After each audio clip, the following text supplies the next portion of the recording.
नमस्कार, एम7 में आपका एक बार फिर स्वागत है। आज हम बात करेंगे वर्ल्ड यूपी जियोग्राफी में उत्तर प्रदेश की मृदा की समस्या के बारे में। जो मृदा की समस्या है वो किन के कारण से होती है? जल के द्वारा और वायु के द्वारा। क्या जल के द्वारा कि जल के द्वारा बहाकर एक स्थान से दूसरे स्थान में जाना, ये इससे क्या होता है? कहीं तो उसकी सुखित कहीं पर उसकी जाता है। और सबसे इस करें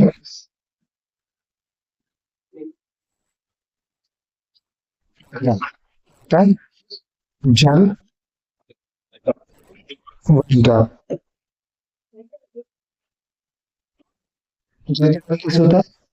जो यूपी में है तो जल का जो अपरदन है सबसे अधिक होता है। अपरदन का मतलब होता है एक स्थान से दूसरे स्थान में मृदा का जाना, इसको बोलते हैं अपरदन।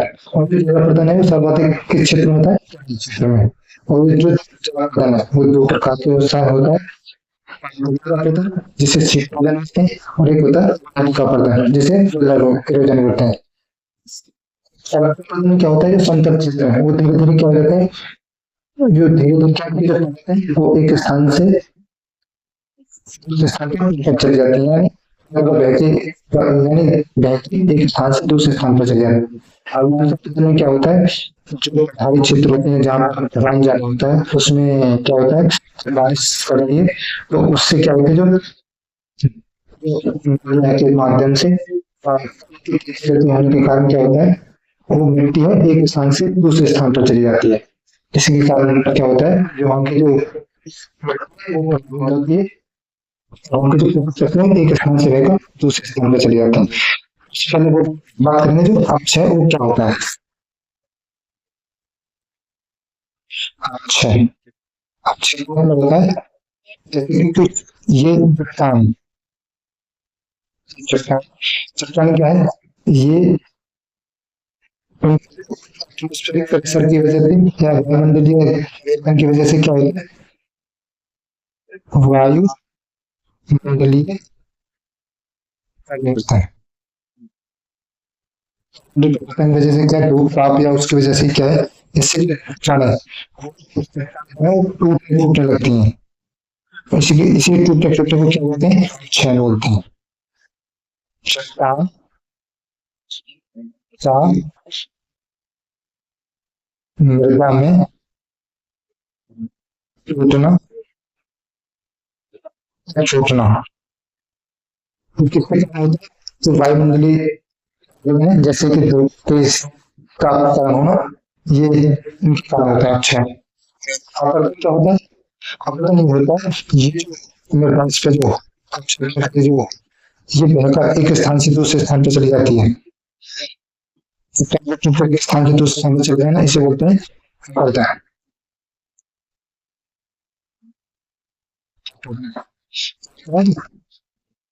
स्थान का एक स्थान से दूसरे स्थान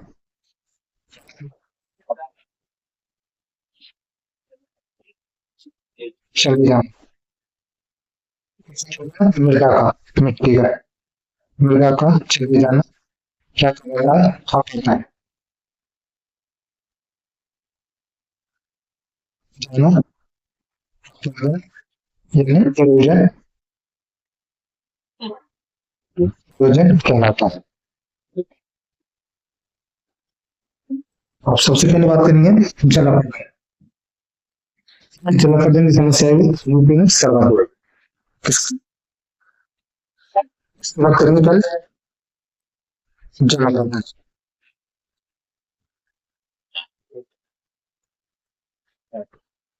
जलावर्धन का मतलब होता है कि जल के द्वारा मिट्टी का एक स्थान से दूसरे स्थान पर चलेगा, इसको कहते हैं अपरदन। और ये दो प्रकार का होता है, क्या कहते हैं, जल के द्वारा मृदा का एक स्थान से दूसरे इस स्थान पर मृदा का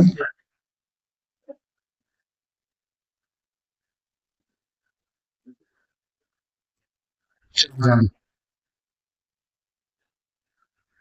माध्यम से जल के द्वारा बहकर चला चला क्या कहलाता है?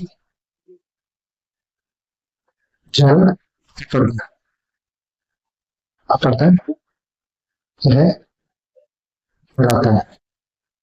और ये अपरदन की समस्या है वो किसमें? यूपी में सर्वाधिक तेजी में फैलती है। यूपी में जल द्वारा अपरदन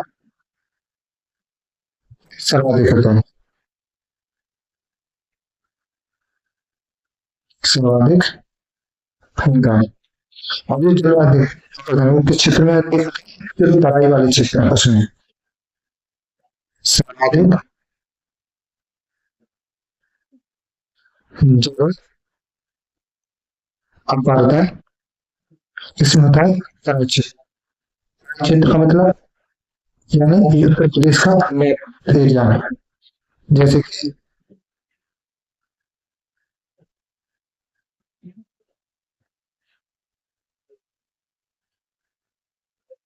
इस एरिया में ये है तराई क्षेत्र। इसमें क्या है? सर्वाधिक जल के द्वारा अपरदन होता है। जो अपरदन है वो कई प्रकार का होता है। जल अपरदन है वो दो प्रकार का होता है। सतत जल अपरदन इसका मतलब होता है शीत ऊर्जा। शीत ऊर्जा दूसरा होता है अवलंबिका का ऊर्जा।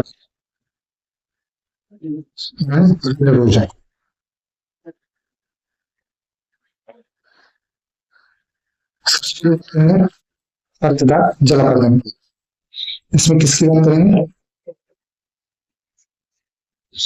तराई। इसमें किसकी सबसे पहले बात करेंगे? हवादार फलन की। हवादार जल अपरदन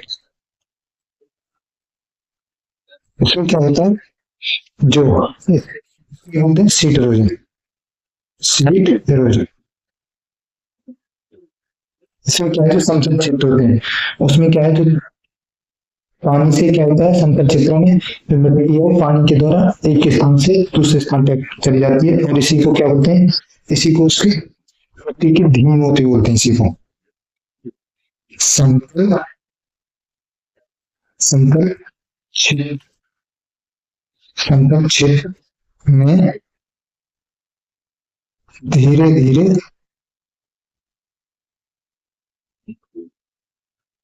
धीरे धीरे क्या इसमें जो करता है वो एक स्थान से दूसरे स्थान पर यानी पानी के भाव से लेकिन समतल एरिया में होता है। एक स्थान से दूसरे स्थान पर चली जाती है। ये जल जल के द्वारा एक स्थान से दूसरे स्थान पर ये समतल क्षेत्र में धीरे धीरे होता है। इसे क्या कहते हैं? इसे हम कहते हैं धीमी मौत भी कहा जाता है मिट्टी की। धीमी मौत का मतलब है कि पोषक तत्व धीरे धीरे खत्म हो जाते हैं एक स्थान को देखकर दूसरे स्थान पर चले जाता है। यही कहा जाता है। दूसरे तरह किसके रोजन नालिका अपरदन यानी रोजन इसका मतलब होता है जो पठारी क्षेत्र है ये उनको क्या कहते हैं? जो ढलानों से जब पानी का बहाव आता है तो इनके पठारी क्षेत्र से क्या है?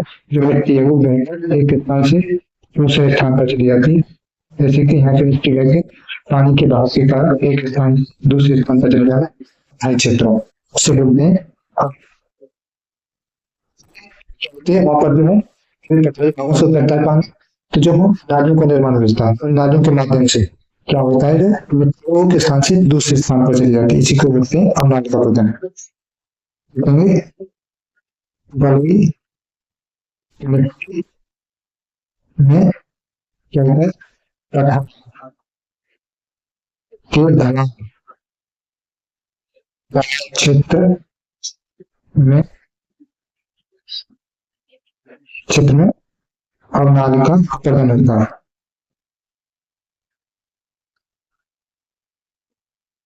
प्रदान होता है। और क्या होता है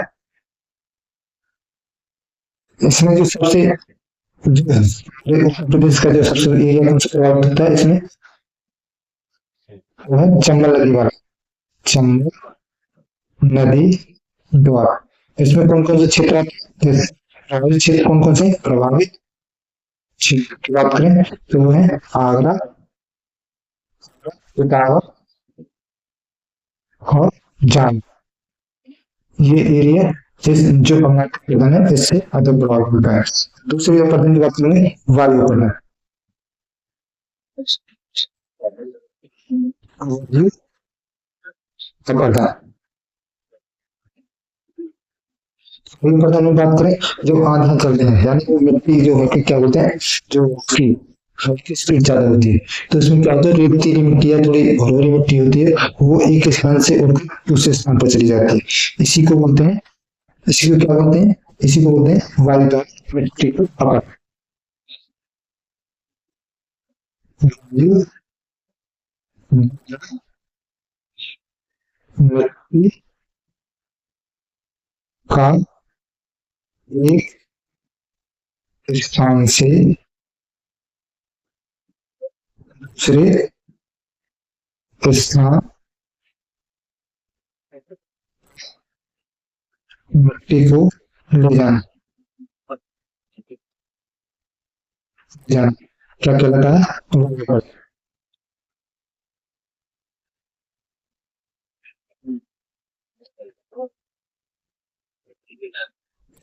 इस मिट्टी में कौन से जो क्षेत्र वो अधिक प्रभावित होते हैं मरुस्थलीय क्षेत्र क्योंकि उसमें और रेतीली जो चीजें हैं वो क्षेत्र अधिक प्रभावित होते हैं।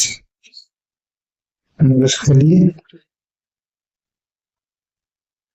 और कौन से रेतीले रेतीले क्षेत्र में यह समस्या होती है।